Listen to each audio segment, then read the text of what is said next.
आप लोग जीते हो और जीतने के बाद 2-3 दिन के बाद आप लोग अच्छे तैयारी से जहाँ-जहाँ में हमारे 13 एमएलए जीते हैं, वहाँ में आप लोग रेडी करो और विजय मिছিল करो।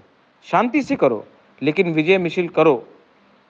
75 साल के बाद पहले बार एक रीजनल पार्टी को 13 सीट मिला है और असेंबली में सेकंड लार्जेस्ट पार्टी बन के बैठा है। ये गर्व का बात है। इसमें आप अपने आप के अंदर आपको प्राउड फील करना चाहिए। 4 दिन के बाद 13 जगह में जहाँ में हम लोग जीते हैं, वहाँ में प्रिपरेशन करके शांति से विजय मिছিল करने का तैयारी करो। ये बुबागरा का मैसेज है। हम लोग आने वाले दिन में और आगे और ज़ोर से, दम से हम लोग अपना बुकुंग बारा के लिए, तिपरासा के लिए फाइट करेंगे और मैं आशा करता हूँ और मैं जानता भी हूँ कि हमारा कॉन्स्टिट्यूशनल सॉल्यूशन अब ज़्यादा दूर नहीं है। ये मेरा मैसेज है सबको। 4 दिन के बाद शांति से हर इलाके में जहाँ में हम लोग का जीत हुआ है, अच्छे तरीके से बैंड बाजा के साथ आप लोग विजय मिছিল करो।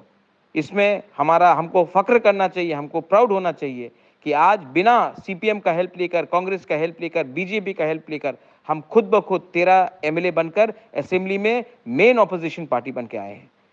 फ़ख्र करो अपने ऊपर विश्वास करो और आगे बढ़ो। दिस इज़ बुबागरा, my message to all of you. हम बाय।